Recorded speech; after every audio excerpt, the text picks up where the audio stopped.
Hello प्यारे छात्रों, सर्वोत्तम करियर पाथ में आपका स्वागत है। मैं मोहित शर्मा। ठीक है, अपनी जंग चल रही है वर्दी की। ठीक है, और जैसा कि प्यारे बच्चों में पता है कि एडमिट कार्ड आ गए, तो डरने की बिल्कुल बात नहीं है कि मैंने आपको बता दिया कि हमने ऑलरेडी एक सीरीज और चालू कर दी है जो कि आपके समक्ष आ चुकी है, बाबर की कहानी। बताओ कैसा लगा? अच्छा लगा होगा। अब मैथ में हमने कहां तक कर लिया? अनुपात समानुपात कर लिया। अब अनुपात समानुपात के बेस पर प्रश्न आते बहुत ज्यादा, औसत भी हमारा हो गया। अब आज मैं आपको जो कराने वाला हूं ना, वो सबसे बड़ी समस्या है किसकी? किसकी? आप समझो, एसएससी की, जिसका नाम है मेंसुरेशन, क्षेत्रमिति। 10th क्लास में होती है, 9th क्लास में होती है, but due to lack of concept बच्चे नहीं कर पाते हैं। ठीक है, पुराने वीडियो देखने के लिए ना आप हमारा लिंक पर देखें, जाके हमारे पीछे कम्युनिटी में सारे वीडियोस पड़े हुए हैं, वहां पर आप जाएं। पूरा सर्वोत्तम करियर पाथ के ऊपर विश्वास बना के करते रहें। ठीक है, अब हम स्टार्ट करते हैं मेंसुरेशन।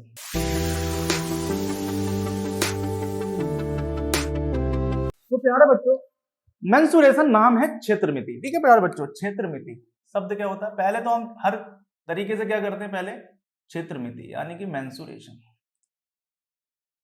मैंने आपको हर एक गणित के कॉन्सेप्ट पर मैंने आपको एक चीज बताई कि उसका नाम ही उसको डिफाइन करता है। ठीक है, सबसे बड़ी चीज ये, यहां पर एक शब्द लिखा है क्षेत्र। देखो लिखा है ना क्षेत्र। तो आगे जाकर आप कई सारी चीजें पढ़ते हैं, क्षेत्रफल पढ़ते हैं ना, क्षेत्रफल कैसे निकालेंगे, आयतन वगैरह कैसे निकालेंगे। आपसे प्रश्न ना हो तो कहना, मैं आपको बोला ना सर्वोत्तम करियर पाथ से जोड़ने से ना आपकी सारी चीजें साथ होंगी, क्योंकि आपकी परेशानी और हमारी परेशानी है। जंग है वर्दी की, और वर्दी इस बार 2023 में आपको चढ़ेगी तो चढ़ेगी। ठीक है, चाहिए तो चाहिए। होता क्या है कि आप समझ लीजिए कि आपने एक जगह ली, भाई जब नौकरी वोकरी लग जाएगी ना तो उसके बाद भाई पैसा वैसा आ जाएगा, तो उसके बाद जगह खरीदोगे नहीं खरीदोगे? हाँ खरीदोगे, ठीक है। जगह खरीदने के लिए अब आप गज में खरीदो, किसी में भी खरीदो, खरीदोगे। पहले समझ लेते हैं कि क्या भाई जगह होगी किस प्रकार से। आपने कोई जगह ली, एक प्लॉट लिया, और वो प्लॉट लेने के बाद उसकी चौगद्दी कर दी। चौगद्दी की नहीं करी? ठीक है, अभी इसी स्ट्रक्चर से ना हम पूरी मेंसुरेशन समझ लेंगे। अब आपको कोई भी फॉर्मूला रटने की जरूरत नहीं पड़ेगी, ये समझ लीजिए।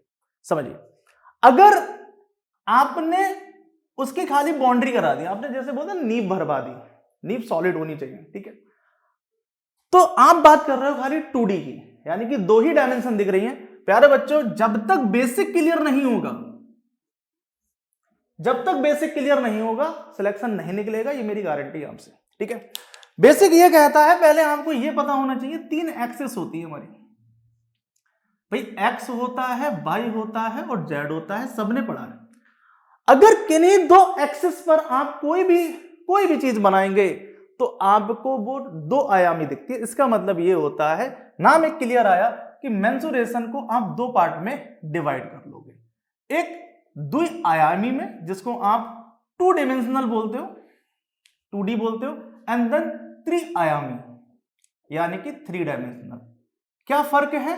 ठीक है, क्या फर्क है वो समझते हैं। 3D, ठीक है, आपने कई सारी मूवियों में भी देखा होगा कि 2D और 3D, मतलब 3D अगर मूवी होगी तो स्पेशल लिखा होता है, वो आपको अलग दिखता है। अगर कोई पत्थर गिर रहा है तो पत्थर गिरता हुआ दिखता है, प्रतीत होता है। घर में रखा हुआ कांच या गिलास आपके सामने रखा होता है, वो बेसिकली अगर मैं आपको ये बोलूं, आपको सामने से ये इस समय 2D दिख रहा है। सामने से आपको क्या दिख रहा है? 2D। देखो कैसे दिख रहा है, मैं आपको बताता हूं। ये दिख रहा होगा, देन इसके बाद ये दिख रहा होगा, एक आयत की तरह दिख रहा है। अगर मैं यहां से ऐसे बोलूं तो ये एक सर्किल की तरह दिख रहा है आपको, मार्कर में सर्किल तरह। अगर मैं इसे थोड़ा सा भी इंक्लाइंड कर दूं, हल्का सा इंक्लाइंड कर दूं ऐसे, तो आपको ये फेस भी दिख रहा है, ये फेस भी दिख रहा है। इसका मतलब पीछे की भी डायमेंशन दिख रही है, इसका मतलब त्रिआयाम। ठीक है, अब यहां पर जो तीनों एक्सिस पर सेट हो जाएं, तो वो बेसिकली आपको त्रिआयामी है। जो 2 एक्सिस पे ही रहे तो उसे आप द्विआयामी। आपने मेज वगैरह देखी होगी, आपकी किताबें रखी होती है मेज पर। ठीक है, इस तरीके से एक मेज होती है, तो खाली मेज का ये वाला पोर्शन अगर ले जिस पर आपकी किताबें रखी रहती हैं, तो वो बेसिकली द्विआयामी। पहले देखिए, दिमाग में बिल्कुल क्लियर इमेज होनी चाहिए कि द्विआयामी क्या है और त्रिआयामी क्या है। अब समझिए, अब आपने ये जो जगह खरीदी थी, उस जगह पर आपको द्विआयामी बन गया। अगर अब आपका मन हुआ बनाने का, ठीक है, अगर आपका मन हुआ बनाने का, तो सर आपने पिलर लगवा दिया, पैसा आ गया भैया, पिलर लगवा ली, बोले अगली तनख्वाह में दीवारें लगवाएंगे और उसके अगली तनख्वाह में छत डलवाएंगे और उसकी अगली तनख्वाह में यहाँ पड़ेगा फर्श और उसकी अगली तनख्वाह में पड़ेगा क्या आगे गेट और उसकी अगली तनख्वाह में आगे खड़ी होगी गार्ड। समझ गए ना भाई, यही तो अरमान है। ठीक है, देश की सेवा के साथ, ठीक है, घर वालों की सेवा, माँ बाप की सेवा। बात समझिए। यहां पर एक चीज देखिए कि यहां पर अब ये आकृति जो द्विआयामी थी वो किसमें कन्वर्ट होगी, त्रिआयामी में। अब यहां पर अगर मैं पहले अब इसको पूरी तरीके से बॉल अगर कंप्लीट कर दें, हर तरफ से ये कंप्लीट कर दें, हर तरफ से पूरी तरीके से छत पर डाल दिए, तो यहां पर दो कॉन्सेप्ट बनेंगे। यहां दो कॉन्सेप्ट क्या बनेंगे, अगर पहले आकृति खाली ऐसी थी तो यहां से हम क्या क्या ज्ञात कर सकते हैं, पहले समझो ध्यान से। भाई आपके पास क्या है, भाई आप इसको यहां से यहां तक के लिए लंबाई बोल दोगे। अभी हम कुछ डिफरेंशिएट नहीं कर रहे हैं कि वर्ग क्या होता है, आयत क्या होता है, कुछ भी हम डिफरेंशिएट नहीं कर रहे हैं, बस खाली ये समझ रहे हैं कि चीजें होती क्या क्या है। भाई ये लंबाई होगी और ये होगी चौड़ाई। आपको कोई फॉर्मूला रटने की जरूरत नहीं है, ऐसी विधि बताएंगे हम आपको। ठीक है, अब यहां पर क्या है कि लंबाई और चौड़ाई, यानी कि खाली आप दो डायमेंशन की बात करोगे। ठीक है, खाली दो डायमेंशन की बात करोगे और उससे आपको क्या क्या मिलेगा समझ लीजिए। पहला तो अगर आपने इसको चारों तरफ से घेर दिया है तो सर आपने चारों तरफ से घेरी है जिसका नाम है परिधि, जिसको आप क्या बोल रहे हो, पेरीमीटर। क्या बोल रहे हो, पेरीमीटर। बहुत ध्यान से, पेरीमीटर, परिधि, इसका बात समझे। दूसरा और क्या निकाल सकते हो सर, अगर आपने पूरे का पूरा यहाँ पे फर्श यानी कि पूरे का पूरा ये पटान वगैरह मिट्टी वगैरह पूरी डलवा दी है, पूरा भर दिया है इस पूरे को, तो आप एक चीज और आ गई, आपके सामने आ गई। इसका मतलब आपके सामने आ गया क्षेत्रफल, जिसका नाम है एरिया। ठीक है, दो चीजें हमारे सामने आई, दो चीजें हमारे सामने आई। तीसरी चीज क्या होगी, अगर यहां से लेके यहां तक आप ये भी तो देखोगे कि बराबर है, आपने ये चीज डाल दी, एक कोने से दूसरा कोना, विपरीत कोना, आपका क्या कहलाएगा, विकर्ण। क्या कहलाएगा प्यारे बच्चों, विकर्ण। ठीक है, क्या कहलाएगा प्यारे बच्चों, विकर्ण। यहां से यहां भी क्या होगा, विकर्ण, यानी कि विकर्ण की लंबाई, यही तो है लंबाई चौड़ाई, ये हमें पता होना चाहिए। उसके बाद आपको परिधि, देन उसके बाद क्षेत्रफल, एक कोने से दूसरा कोना, ये होता है आपका विकर्ण। ठीक है, चलिए और कुछ रह गया। ठीक है, अमूमन क्या होता है कि एग्जाम में आपको इन्हीं तीनों का संबंध के ऊपर चीजें दी होंगी। ये चौथी चीज ये हो गई, ये हमें दी होती, इन्हीं के आधार पर हम प्रश्न को हल करते हैं। ठीक है, अगर यही आकृति अब ये वाली बन जाती है कि भाई यहां पर तीन चीज हो जाएंगी, भाई लंबाई मतलब लंबाई जो भी आप मान लो, अभी तो आप कोई दिक्कत नहीं, चौड़ाई और देन ऊंचाई, ये तीन चीजें आ जाएंगी।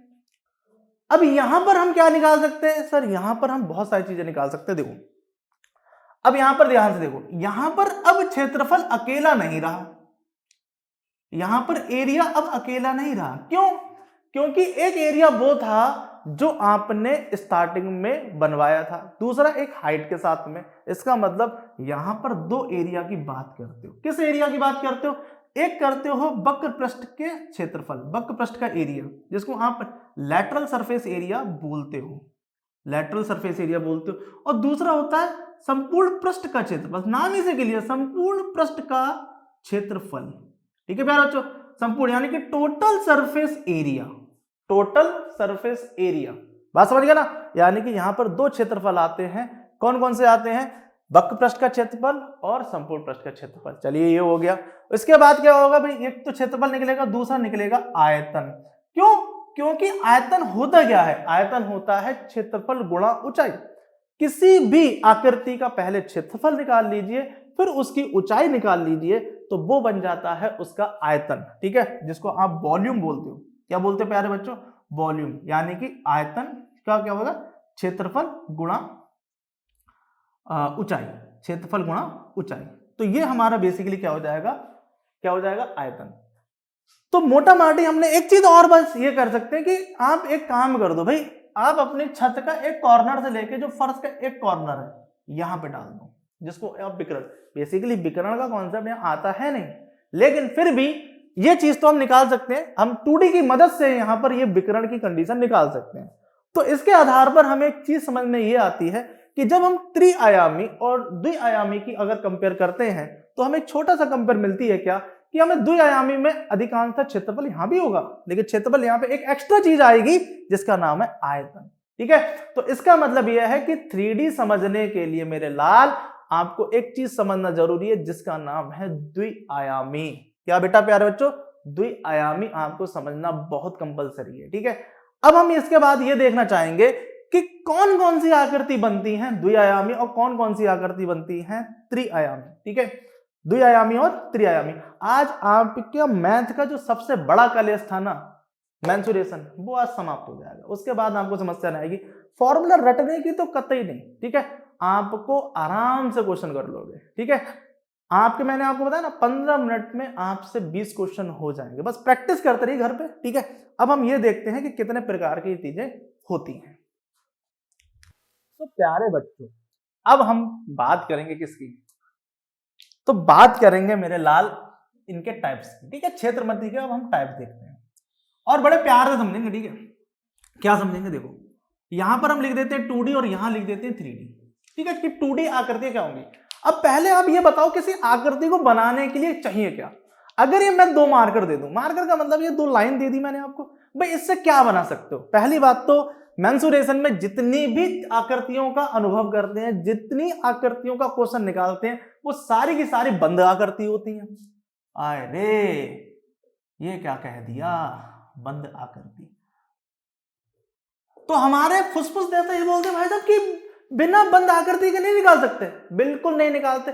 सब जिसको बुला लो, जो 2 आकृति के बेस पर, 2 लाइन के बेस पर कोई बंद आकृति बना दे, सर जी हम तो चरण पकड़ लेंगे उसके। सच बताएं क्यों, क्योंकि मैथमेटिक्स का कॉन्सेप्ट बोलता है कि आप 2 लाइनों के बेस पर आप कुछ नहीं बना सकते। देखो मैं आपके सामने हूं, आपके सामने 2 लाइन है मेरे पास। भाई एक लाइन बनाने के लिए प्रश्न हमेशा आता है कि एक लाइन बनाने के लिए कितने बिंदुओं की जरूरत है। भाई बेसिकली तो देखा जाए, कोई भी सेक्शन काटेंगे, किसी भी लाइन से काटेंगे, अगर इसे भी काटना है तो कट करना है तो ऐसे 2 पॉइंट से कट करोगे तो 2 बिंदुओं की जरूरत है। और एक लाइन पर अनंत बिंदु हो सकते हैं। ठीक है, जैसे ये तो वही बात होगी, वृत्त यानी कि सर्कल पे कितने विकर्ण हो सकते हैं, अनंत हो सकते हैं। हर बार क्वेश्चन आता है। ठीक है, लेकिन यहां पर बात क्या है कि एक बंद आकृति की हमेशा क्षेत्रमिति में जरूरत पड़ेगी, यानी मेंसुरेशन के कॉन्सेप्ट निकालने के लिए आपको जरूरत है बंद आकृति की। अब तो मिनिमम कितनी लाइनें चाहिए एक बंद आकृति बनाने के लिए 2D में, तो बस कुछ मत करें, कुछ ना करें, आप ये करें कि तीसरी आकृति ये उठा लें और ये देखिए आपके सामने कौन साक्षात प्रकट हो गया, ये साक्षात प्रकट हो गए हमारे क्या, ट्रायंगल बाबा। ठीक है, क्या बोले, त्रिकोण। नाम ही से क्लियर है त्रिकोण, तो पता है कि त्रिकोण आया कहां से। देखिए सारे के सारे कॉन्सेप्ट आए आपके ग्रहों की गतियों से। ठीक है भाई, सूर्य के चारों तरफ ग्रह चलते हैं। ठीक है, लोगों ने यहां पे समझिए चीजों को। अगर एक सर्किल है, अभी मैं एक करके बताऊंगा कि मैं आपको क्यों ऐसा बोल रहा हूं, उसके पीछे का रीजन है। भाई आपको ये यहां से लेके ये आर्क बनानी है, कैसे बनाओगे समझो। अपने घर पे कभी सीढ़ियां देखी हैं, कभी किसी भी जैसे कोई घर बनाने वाला मिस्त्री होता है, उसको कभी कोई ऐसा स्ट्रक्चर बना तो देखा है कि इस सर्कुलर कैसे बनाएगा, उसके पास तो ईंट होती है। होता क्या है कि आप इसे बड़े आराम से बना सकते हो कि भाई देखो पहले आपने क्या करा, ये करा, देन इसके बाद एक छोटा सा पॉइंट रखा, फिर आपने एक करा, फिर ये रखा, छोटा सा पॉइंट ये रखा, इस तरीके से छोटे छोटे पॉइंट बनाते हुए चले गए और यहां से एक त्रिभुज की जरूरत पड़ने लगी, जिससे भाई यहां पर तो फिर भी ठीक है, देखिए धीरे धीरे आप छोटा छोटा बनाएंगे तो ये बेसिकली इतना ही छोटा छोटा प्रॉपर इस तरीके की आकृति एक बनती हुई जाएगी, जिससे आपका ये आर्क जनरेट हो जाएगी। इसका मतलब एक चीज क्लियर हुई कि पहली आकृति होगी जैसे 2D में, जहां पर आपको त्रिभुज की जरूरत पड़ेगी। और त्रिभुज क्या है, त्रिभुज वो है जो तीन भुजाओं से निर्मित एक बंद आकृति होती है। 3 भुजाओं से निर्मित एक बंद आकृति, 3 भुजाओं से निर्मित एक बंद आकृति। ठीक है, आपको बहुत समस्या होती है ना कि कोई भी त्रिभुज का एक प्रश्न, भाई सर कौन कौन से त्रिभुज होते हैं, हमें बड़ी समस्या है, हम बहुत परेशान है सर जी। ठीक है, तो त्रिभुज में सबसे बड़ी चीज है कि त्रिभुज होंगे कैसे। भाई त्रिभुजों के साथ एक कंडीशन है कि भाई किसको आप त्रिभुज बोलोगे, सबसे बड़ी चीज तो ये भी है। मैं आपके सामने जाना पहचाना एक छोटा सा केस लेता हूं। मैंने अमूमन बच्चों से ये पूछता हूं कि मैंने एक त्रिभुज बनाया और अमूमन मेरा एक क्वेश्चन ये रहता है कि आप मुझे ये बताएं कि ये क्या कहलाएगी। तो अमूमन आप बच्चे भी कमेंट करके बताओ, ठीक है। इसके बाद जो बताऊंगा उसके बाद कमेंट मत करना। अभी सारे बच्चे दिमाग में लेंगे कि सर जी ये कहलाता है बेस, यानी कि आधार, ये कहलाता है आधार। जब तक आपने यहां पर कोई एंगल पुट नहीं किया है, यानी कि कोण, कोण क्या केस क्या है कि ये इनके बीच में, यानी कि दो भुजाओं के बीच में जो कोण निर्मित हो रहा है ये और तीनों अंतःवृत्त कोणों का मान अगर त्रिभुज के अंदर तीनों अंतः कोणों का मान, अंतः कोणों का जो मान होता है वो होता है कितना, 180 डिग्री का योग, मानों का योग।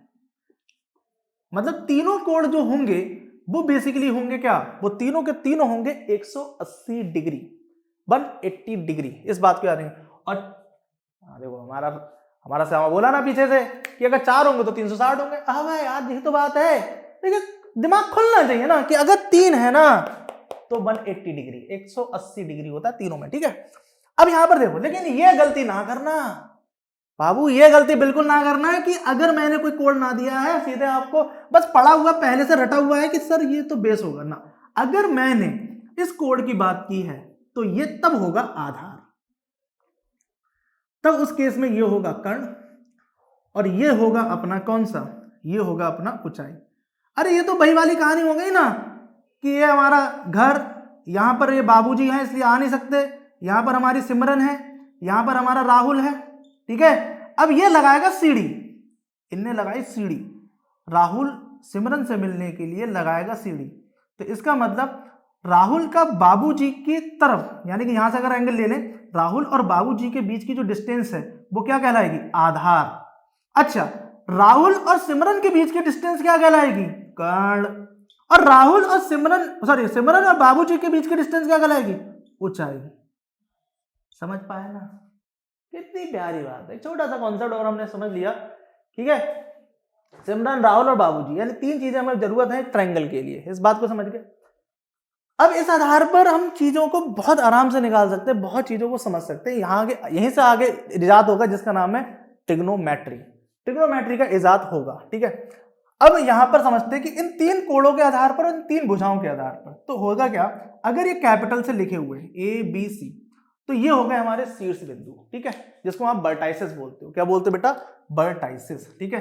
तो angle A, angle B, angle C, इन तीनों का मान कितना होना चाहिए, 180 डिग्री। चलो अब भुजाओं की बात करते हैं। तो याद रखिएगा इस बात को कि किन्हीं 2 भुजाओं का जो योग होता है, बहुत ध्यान से, किन्हीं 2 भुजाओं का योग तीसरी भुजा से अगर कम हुआ, ज्यादा तो होगा, तीसरी भुजा से अगर कम हुआ तो ट्रायंगल बनेगा नहीं मेरे बाबू, ठीक है। ध्यान समझिए कि अगर आधार है प्लस ऊंचाई है तो इसका याद रखिएगा वो हमेशा बड़ा होना चाहिए, किससे, कर्ण से। यानी कि किन्हीं 2 भुजाओं का योग, यहां पे सीधे लिख देता, किन्हीं 2 भुजाओं का योग